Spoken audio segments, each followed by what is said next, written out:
Hello everybody welcome to Ichimoku Telugu channel. మనం ప్రతిరోజు Nifty and bank Nifty చార్ట్ను రివ్యూ చేస్తున్నాం based on CPR and Ichimoku indicator ప్రకారం. అలాగే ఆప్షన్ చైన్ డాటాను కూడా అనాలిసిస్ చేయడం జరుగుతుంది. అందులో భాగంగా రేపు ఎలా ఉంటుందో ఒకసారి చూద్దాం. ఇక ఈరోజు మార్కెట్ అనేది చాలా హైలీ కరెక్ట్ కావడం అయితే జరిగింది.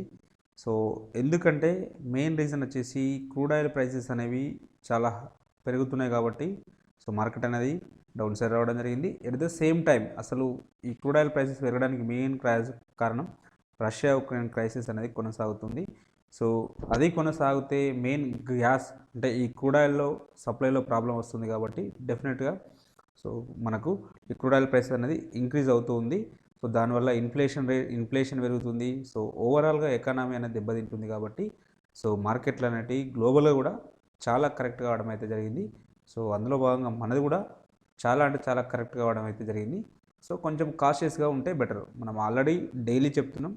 ఎందుకంటే సో ఈ రష్యా ఉక్రెయిన్ క్రైసిస్ అనేది కంటిన్యూ అయినంతసేపు మార్కెట్లో సో మనం ఏమి ప్రెడిక్షన్ అంటే అప్ సైడ్ వెళ్ళడానికి ఛాన్సెస్ అయితే లేదు. అక్కడ ఏదైనా స్టెబిలిటీ వస్తే సో ఆటోమేటిక్గా మిగతా అన్నిట్లలో స్టెబిలిటీ వస్తుంది. సో తర్వాత మార్కెట్ స్టెబిలిటీ కావడానికి అయితే పాసిబిలిటీ ఉంటుంది. Until and unless Russia Ukraine crisis over అయ్యే వరకు సో మనం పొజిషన్స్ తీసుకోకపోవడమే బెటర్. అంటే లాంగ్ సైడ్ వెళ్ళకపోవడమే బెటర్. ఒకటి లేదా 2 రోజులు. సో ఇప్పుడు ఎగ్జిట్ పోల్స్ కూడా రావడం జరిగింది. ఎగ్జిట్ పోల్స్ రిజల్ట్స్ అంటే బీజేపీ మళ్ళీ ఫామ్ చేయడానికి పాసిబిలిటీ ఉంటుందని చెప్పి ఎగ్జిట్ పోల్ వాళ్ళు చెప్తున్నారు. సో అది కొంచెం పాజిటివ్ ఉండవచ్చు. బట్ ఈ దానికంటే మిగతా రష్యా ఉక్రెయిన్ క్రైసిస్ అనేది ఎక్కువ ఇంపాక్ట్ ఉంటుంది కాబట్టి సో 1-2 రోజులు పుల్ బ్యాక్ రావచ్చు. మళ్ళీ డౌన్ సైడ్ కంటిన్యూ కావడానికి అయితే పాసిబిలిటీ ఉంటుంది. సో కాబట్టి మన వ్యూ సెలాన్ రైజ్గా ఉంటేనే ప్రాఫిట్స్లోనైతే ఉంటాము. ఇంకా నిఫ్టీ యొక్క ఇంట్రాడే చార్ట్ని అనాలిసిస్ చేసినట్టయితే హెవీ గ్యాప్ డౌన్ తోటి ఓపెన్ కావడం జరిగింది. సిపిఆర్ కింద ఓపెన్ కావడం జరిగింది.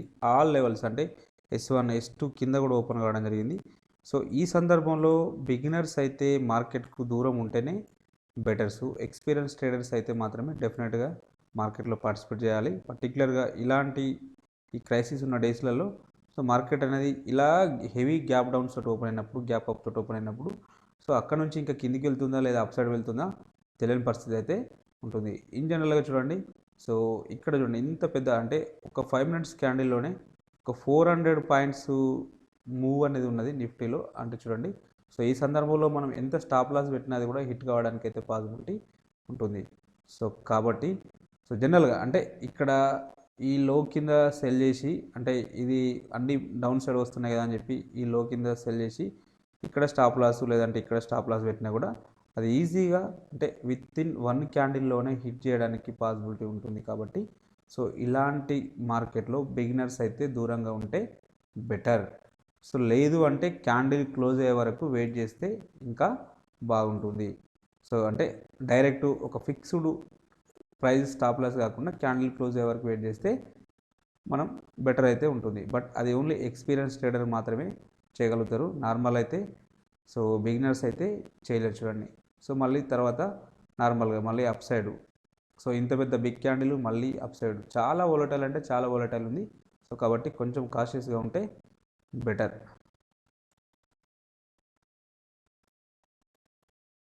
ఇంకా ఈ ప్రైజ్ యాక్షన్ ప్రకారం చూసినట్టయితే ఇది ఒక సిగ్నిఫికెంట్ లో. ప్రైస్ అనేది ఇక్కడ నుంచి మనకు కరెక్ట్ కావడం అంటే అప్ సైడ్ వెళ్ళడం జరిగింది కాబట్టి సో ఈ లో అనేది సిగ్నిఫికెంట్ లోగా మనకు యాక్ట్ అవుతుంది. మొన్న మనం ఒక స్ట్రాటజీ డిస్కషన్ చేసినాం. దాని ప్రకారం చూసుకున్నా కూడా బ్రేక్ అండ్ రీటెస్ట్ స్ట్రాటజీ ప్రకారం ప్రైస్ అనేది దీన్ని బ్రేక్ చేసుకుంటూ గ్యాప్ డౌన్లో ఓపెన్ కావడం జరిగింది. మళ్ళీ ఈ లెవెల్కి వచ్చినప్పుడు డెఫినెట్గా డౌన్ సైడ్ వస్తుందని సో మనం డిస్కషన్ చేయడం జరిగింది.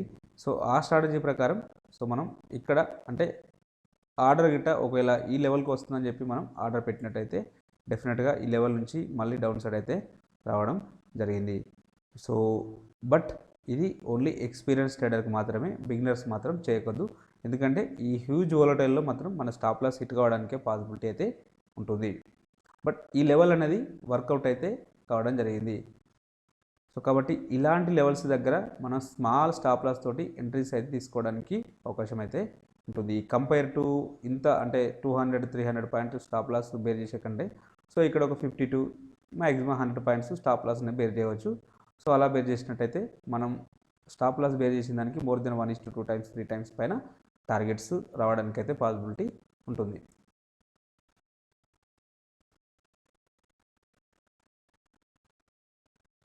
ఇంకా సప్లై డిమాండ్ జోన్స్ గురించి డిస్కషన్ చేస్తే మనం ఇక్కడ నిన్న ఒక డిమాండ్ జోన్ ఇవ్వడం జరిగింది. అది దీని కింద అంటే గ్యాప్ డౌన్ ఓపెన్ అయింది కాబట్టి ఇది సప్లై జోన్గా యాక్ట్ అవుతుంది చూడండి. సో ప్రైస్ అనేది ఈ లెవెల్కి వచ్చినప్పుడు ఇంత అద్భుతంగా రియాక్ట్ అయితే కావడం అయితే జరిగింది. ఇక లేటర్ పీరియడ్లో వచ్చేసి సో కింద మనం కొన్ని జోన్స్ ఇవ్వడం జరిగింది. బట్ ఈ జోన్స్ అనేటివి నిన్న కానీ మొన్న కానీ ఇచ్చినవి కాదు, గతంలో చాలా రోజుల కింద ఇచ్చిన లెవెల్స్. సో అవి ఇప్పుడు వర్కౌట్ అయితే కావడం జరిగింది. సో చూడండి, సో ప్రైస్ అనేది ఈ లెవెల్కి రావడం జరిగింది. ఈ లెవెల్కి వచ్చినప్పుడు so small stop loss and entry point stop loss more than 1:2 times పైన అంటే మోర్ దెన్ 1:5 టైమ్స్ అచీవ్ కావడం అయితే జరిగింది. సో ఈ క్యాండిల్ తప్ప మిగతా అంటే ఇది అబ్నార్మల్గా ఉన్నది. సో ఈ 5 మినిట్స్లో కొంచెం వైల్డ్ మూవ్మెంట్తో ఉండడం జరిగింది. మిగతా వాటిని కన్సిడర్ చేసినట్టయితే సో నెక్స్ట్ లేటర్ పీరియడ్లో ఈ జోన్కు మళ్ళీ ప్రైస్ అనేది రావడం జరిగింది. సో ఈ సప్లై జోన్గా యాక్ట్ అయితే కావడం జరిగింది. ఎప్పుడైతే ఈ జోన్కి వచ్చినప్పుడు విత్ కన్ఫర్మేషన్ ఎంట్రీతో ట్రేడ్ తీసుకుంటున్నాం కాబట్టి సో మనం దీని కింద క్లోజ్ అయినప్పుడు లేదంటే సో ఇక్కడ ఎంట్రీ పాయింట్ అయితే అవుతుంది, ఇది స్టాప్ లాస్ అవుతుంది. సో చూడండి, మోర్ దెన్ మళ్ళీ 1:3 టైమ్స్ పైన రావడం అయితే జరిగింది. మళ్ళీ ఒకసారి ఈ జోన్కి రీటెస్ట్ చేయడం జరిగింది. మళ్ళీ రెండోసారి తీసుకున్నా కూడా ఎంట్రీ పాయింట్ ఇది అవుతుంది, స్టాప్ లాస్ ఇది అవుతుంది, సో టార్గెట్ అనేది ఇది అవుతుంది. సో అంటే మనం గతంలో ఎప్పుడో డ్రా చేసిన జోన్స్ ఇప్పుడైతే వర్కౌట్ అయితే కావడం జరిగింది. కాబట్టి ఇలాంటి జోన్స్ డ్రా చేయండి. సో డెఫినెట్గా మీకు బెటర్ రిజల్ట్స్ అయితే ఉంటుంది. ఇంకా రేపటి రోజున సో ఇక్కడ అంటే ఈ రోజున ఇక్కడ ఒక డిమాండ్ జోన్ ఉంది, ఇక్కడ ఒక సప్లై జోన్ ఉంది. సో ఈ రెండు జోన్స్ని మార్క్ చేసుకుంది. వీటి కింద కూడా ఇక్కడ కొన్ని సో గతంలో డ్రా చేసిన జోన్స్ ఉన్నది. సో ఇది వచ్చేసి నియర్లీ 15,600 అండ్ ఒక ఎగ్జాక్ట్ లెవెల్ వచ్చేసి 581. ఈ లెవెల్ దగ్గర ఇక్కడ ఒక జోన్ ఉంది, ఇక్కడ ఒక జోన్ ఉంది. బట్ ఇవి రెండు లెవెల్స్ ఉన్నాయి కాబట్టి వీటి దగ్గర కొంచెం కాషియస్గా ఉండండి. సో మనం అంటే ఇప్పుడు ప్రైస్ నుంచి మనం లెఫ్ట్ సైడ్ వెళ్ళి చూసినట్టయితే సో ఇక్కడ జోన్స్ అయితే ఉంటవి, దాని ప్రకారం డ్రా చేయండి. సో మన ఛానల్ రెగ్యులర్గా ఫాలో అవుతే మనం ఎక్కడ డ్రా చేస్తున్నామో మీకు అయితే ఒక క్లారిటీ అయితే రావడం జరుగుతుంది. నెక్స్ట్ ఈ జోన్ అనేది జూలై 21 రోజు డ్రా చేసిన 2021లో సో ఇక్కడ ఒక జోన్ ఉంది, ఇక్కడ ఒక జోన్ ఉంది. సో కాబట్టి ఈ జోన్స్ని అంటే కన్సిడర్ చేయండి. సో ఈ జూలై 21 జోన్స్ని కన్సిడర్ చేయండి. సో ఇక్కడ అంటే కొంచెం ఫ్లాట్గా ఓపెన్ అయినా మామూలుగా స్మాల్ గ్యాప్ డౌన్ తోటి ఓపెన్ అయినా కూడా సో ఈ లెవెల్స్ వర్కౌట్ కావడానికి అయితే పాసిబిలిటీ ఉంటుంది. In case heavy gap down అయితే ఇవి రెసిస్టెన్స్ జోన్గా యాక్ట్ కావడానికి అయితే సప్లై జోన్గా యాక్ట్ కావడానికి అవకాశం అయితే ఉన్నది. ఇక ఆప్షన్ చైన్ డాటాను చూసినట్టయితే సో ఈ రష్యా ఉక్రెయిన్ క్రైసిస్ కొనసాగినంతసేపు ఈ ఆప్షన్ చైన్ డాటా కూడా పెద్దగా ఏమీ వర్కౌట్ అయితే కాదు. ఎందుకంటే సో మనం జస్ట్ ఓన్లీ రెసిస్టెన్సు వాటిని డ్రా చేసుకోవడానికి యూజ్ఫుల్ అవుతుందేమో కానీ సో ఆ లెవెల్స్ అయితే వర్కౌట్ కాకపోవడానికి అవకాశం అయితే ఉంటుంది. సో ఎందుకంటే heavy gap apps gap downs open కావడానికి పాసిబిలిటీ ఉంటుంది.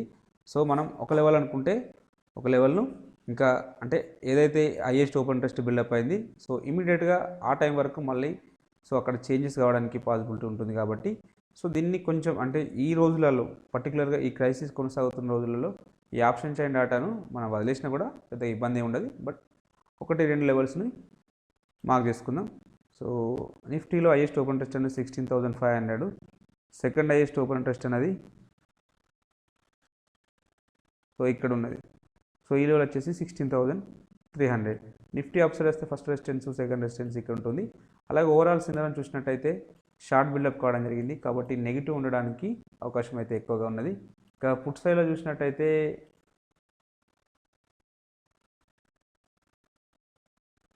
ఇక పుట్ సైడ్లో హైయెస్ట్ ఓపెన్ ఇంట్రెస్ట్ అనేది ఇక్కడ ఉన్నది.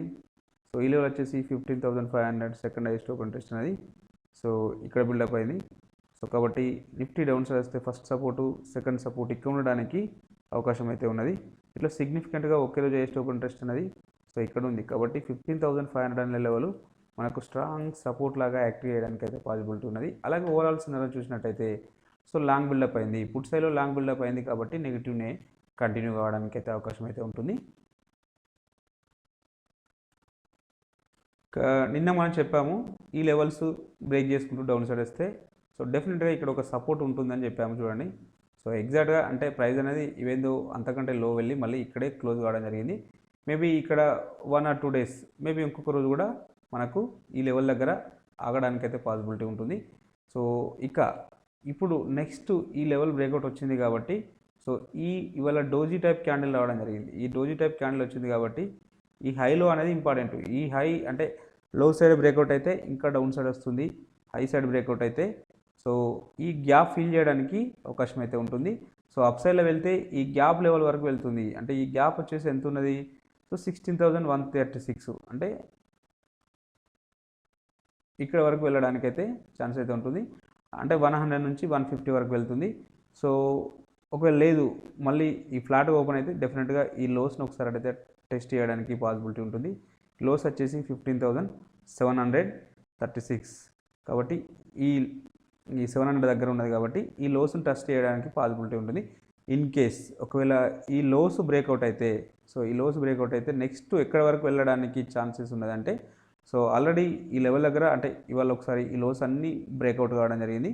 ఇన్ కేస్ రేపు వీటి కింద గ్యాప్ డౌన్ ఓపెన్ అయితే next level of the support అనేది ఇక్కడ ఉన్నది కాబట్టి ఇక్కడ వరకు రావడానికి 15,200 అంటే ఎగ్జాక్ట్ లెవెల్ చెప్తాను చూడండి. సో 15,300 దగ్గరికి రావడానికి అయితే ఛాన్స్ అయితే ఉన్నవి. 15,300 దగ్గరికి రావడానికి అవకాశం అయితే ఉన్నది. అంటే మేబీ రేపు కానీ ఎల్లుండి కానీ ఇంకొక 500 పాయింట్స్ కరెక్షన్ కావడానికి పాసిబిలిటీ ఉంటుంది. ఈ లోసు కింద ఉన్నంతసేపు అంటే ఈ డోజీ కింద ట్రేడ్ అయితే మాత్రం డెఫినెట్గా సో ఇందాక 15,300 వరకు రావడానికి ఛాన్స్ అయితే ఉన్నది. ఇక అవర్లీలో చూసినట్టయితే అవర్లీలో కంప్లీట్గా మనకు బెరిష్నెస్ షో చేస్తుంది. సో అవర్లీలో మాట్లాడితే ఇక్కడ డౌన్ సైడ్లో ఇందాక చెప్పిన 15,300 వరకు వెళ్ళడానికి ఛాన్స్ అయితే ఉన్నది. ఇక అప్ సైడ్ వెళ్తే అంటే ఈ క్యాండిల్ ఈ 15,900 పైన సస్టైన్ అయితే సో నెక్స్ట్ ఇక్కడ వరకు వెళ్తుంది. ఈ లెవెల్ వచ్చేసి 16,300 వరకు వెళ్తుంది. ఇన్ కేస్ ఇంకా హెవీ గ్యాప్ అప్ ఓపెన్ అయితే సో 16,500 వరకు మాత్రమే వెళ్తుంది. ఇంతకంటే పైకి వెళ్ళకపోవచ్చు. సో ఈవెన్ వెళ్ళినా కూడా అది 1 or 2 పుల్ బ్యాక్స్ ఉంటుంది. నెక్స్ట్ మళ్ళీ ఫర్దర్గా డౌన్ సైడ్ రావడానికి అవకాశం అయితే ఎక్కువగా ఉన్నది. సో కాబట్టి మన వ్యూ సెలాన్ ర్యాలీలా ఉండాలి. అంటే ఎప్పుడైతే అప్ సైడ్ వస్తుందో అక్కడ ఒక లొకేషన్ చూసుకొని సెల్ చేస్తే మనకు బెటర్ అయితే ఉంటుంది. ఇక బ్యాంక్ నిఫ్టీ చార్ట్ని పరిశీలించినట్టయితే సేమ్ యాజ్ యూజువల్. సో కాబట్టి ఇక్కడ కూడా అంటే సేమ్ ఒక హై వోలటాలిటీ అయితే కంటిన్యూ కావడం జరిగింది. బట్ ఇక్కడ మనకు ఈ రీజియన్లో పర్టికులర్గా ఒక 1 hour సేపు ప్రైస్ అనేది కన్సాలిడేషన్లో ఉండడం జరిగింది. ఇలా కన్సాలిడేషన్లో ఉన్నప్పుడు సో మనం ఈ ఏదైతే కన్సాలిడేషన్ జోన్ ఉంటుందో ఈ జోన్ను స్టాప్ లాస్ యూజ్ చేసుకొని అప్ సైడ్ బై సైడ్ మనం అంటే అప్ సైడ్ బ్రేక్అవుట్ అయితే బై సైడ్ లేదంటే డౌన్ సైడ్ బ్రేక్అవుట్ అయితే సో సెల్ సైడ్ వెళ్ళినట్టయితే సో డెఫినెట్గా మనకు ప్రాఫిట్స్లో ఉండడానికి అయితే అవకాశం అయితే ఉంటుంది. సో ఇలా అంటే ఈ లెవెల్ పర్టికులర్గా ఈ లో బ్రేక్అవుట్ అయిన తర్వాత మనం ట్రేడ్ తీసుకుంటే పర్టికులర్గా ఈ క్యాండిల్ లో బ్రేక్అవుట్ అయిన తర్వాత ఇన్షియేట్ చేస్తే ఎందుకు అంటే ఇక్కడ పర్టికులర్గా అంటున్నానంటే ఇక్కడ ప్రైస్ అనేది ఇలా వచ్చి చాలాసేపు కన్సాలిడేషన్ కావడం జరిగింది. నియర్లీ ఒక 1 hour వరకు కన్సాలిడేషన్ కావడం జరిగింది. సో ఆ సందర్భంలో మనం సో ట్రేడ్ అయితే అంటే ఒక క్యాండిల్ అంటే ఏదైతే జోన్ అనుకుంటున్నామో ఆ జోన్ బ్రేక్ చేసుకుంటూ డౌన్ సైడ్ వస్తే మనం ట్రేడ్ ఇనిషియేట్ చేయవచ్చు. పర్టికులర్గా అది లొకేషన్ మళ్ళీ పర్టికులర్గా ఇది ఏంటి S3 కాబట్టి డెఫినెట్గా ట్రేడ్ అయితే తీసుకోవచ్చు. సో ఎంట్రీ పాయింట్ ఇది అవుతుంది, స్టాప్ లాస్ అనేది ఇది అవుతుంది. సో టార్గెట్ అనేది సో ఫస్ట్ టార్గెట్ ఇదే అవుతుంది, ఈ లో అవుతుంది. సెకండ్ టార్గెట్ సో మన ప్రైవేట్ పాయింట్ అయితే అవుతుంది, అది అచీవ్ కావడం అయితే జరిగింది. బట్ అది స్ట్రిక్ట్గా స్టాప్ లాస్ మెయింటైన్ చేసుకుంటేనే, లేకపోతే ఇలాంటి ట్రేడ్స్కు దూరంగా ఉండడమే బెటర్. మార్కెట్ అనేది ఎప్పుడు ఆపర్చునిటీస్ ఇస్తుంది. సో ఏం టెన్షన్ పడాల్సిన అవసరం లేదు, ఇలాంటి అవకాశాలు చాలా వస్తాయి. బట్ హరీబరీగా ట్రేడ్ తీసుకున్నట్టయితే సో ఫెయిల్ కావడానికి అవకాశం అయితే అంటే మన క్యాపిటల్ అనేది ఎరోడ్ కావడానికి అవకాశం అయితే ఎక్కువగా ఉంటుంది.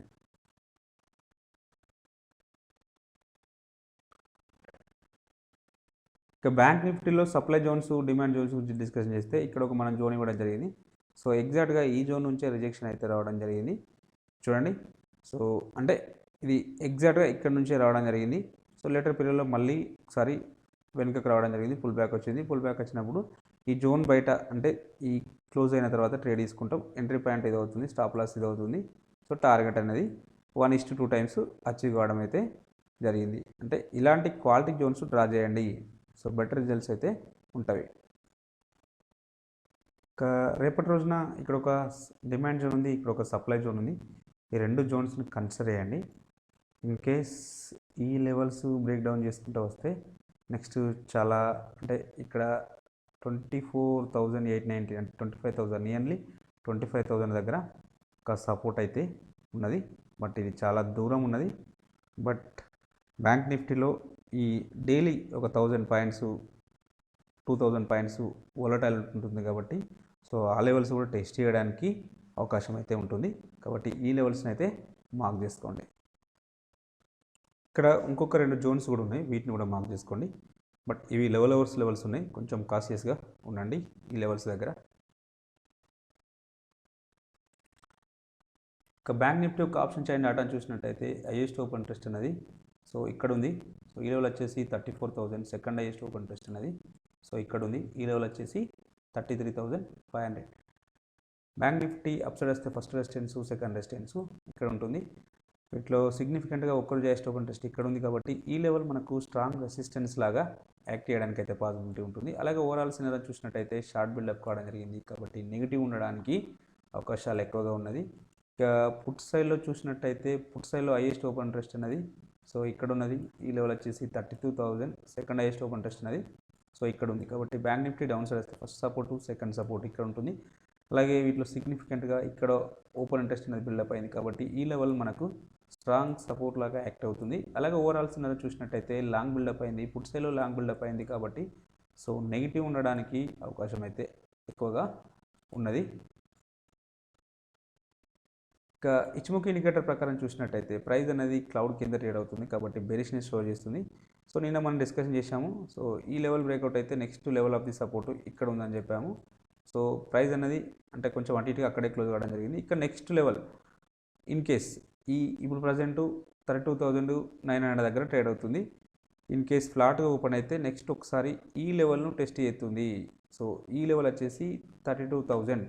సో ఈ 32,000 టెస్ట్ చేయడానికి అయితే అవకాశం అయితే ఉన్నది. ఇన్ కేస్ ఒకవేళ హెవీ గ్యాప్ డౌన్ తోటి ఓపెన్ అయితే సో నెక్స్ట్ డెఫినెట్గా మళ్ళీ ఒకసారి ఈ లెవెల్ను టెస్ట్ చేస్తుంది. ఈ లెవెల్ వచ్చేసి 30,500 దగ్గర ఉండడం జరిగింది. సో కాబట్టి ఈ లెవెల్ ఒక స్ట్రాంగ్ సపోర్ట్ లాగా యాక్ట్ అవుతుంది. ఇన్ కేస్ ఇది చాలాసార్లు ఇక్కడ మనకు ఇక్కడ ఒకసారి సపోర్ట్ తీసుకుంది, ఇక్కడ ఒకసారి సపోర్ట్ తీసుకుంది కాబట్టి సో ఇక్కడ ప్రైస్ అనేది హాల్ట్ కావడానికి పాసిబిలిటీ అయితే ఉన్నది. ఇన్ కేస్ వరస్ట్ కేసులలో ఈ లోస్ బ్రేక్అవుట్ అయితే ఫర్దర్గా ఒక మనం భారీ కరెక్షన్ అయితే ఎక్స్పెక్ట్ చేయవచ్చు. సో కాబట్టి కాషియస్గా ఉండండి. అవర్లీలో చూద్దాం. సో అవర్లీలో చూస్తే కంప్లీట్గా ఇందాక చెప్పిన డౌన్ సైడ్ లెవెల్స్ అవే వర్కౌట్ అయితే ఇక అవర్లీలో మనం పుల్ బ్యాక్స్ కోసం డిస్కషన్ చేయొచ్చు. పుల్ బ్యాక్ కోసం డిస్కషన్ చేస్తే సో నెక్స్ట్ ఈ హై పైన ట్రేడ్ అయితే అంటే 33,500 పైన ట్రేడ్ అయితే సో నెక్స్ట్ లెవెల్ అంటే ఒకసారి ఈ లెవెల్ టెస్ట్ అవుతుంది, 34,000 టెస్ట్ అవుతుంది. ఇన్ కేస్ ఇంకా అప్ సైడ్ వెళ్తే ఈ పాజిటివ్ న్యూస్ ఎగ్జిట్ పోల్స్ వల్ల పాజిటివ్ న్యూస్ ఉంటే సో 35,000 వరకు వెళ్తుంది. సో ఇంతకంటే ఎక్కువనైతే వెళ్ళకపోవచ్చు, ఎందుకంటే ఇక్కడ క్లౌడ్ అనేది వైడ్గా ఉండడం జరిగింది కాబట్టి సో ప్రైస్ అనేది మళ్ళీ ఇక్కడ నుంచి వస్తుంది కాబట్టి సో డెఫినెట్గా ఇక్కడ నుంచి రిజెక్షన్స్ ఉండడానికి అవకాశం అయితే ఉంటుంది. ఒకవేళ ఇక్కడ ఓపెన్ అయితే డెఫినెట్గా ఈ అంటే క్లౌడ్ను బ్రేక్ చేసుకుంటూ అప్ సైడ్ వెళ్తే కావచ్చు. కానీ సో ప్రైస్ అనేది ప్రస్తుతానికి చాలా డిస్టెన్స్గా ఉన్నది కాబట్టి సో ఈ లెవెల్కి వచ్చేసరికి డెఫినెట్గా రిజెక్షన్స్గా వర్క్ కావడానికి అవకాశం అయితే ఎక్కువగా ఉంటుంది. డౌన్ సైడ్లో ఇందాక చెప్పిన లెవెల్స్ను మార్క్ చేసుకోండి.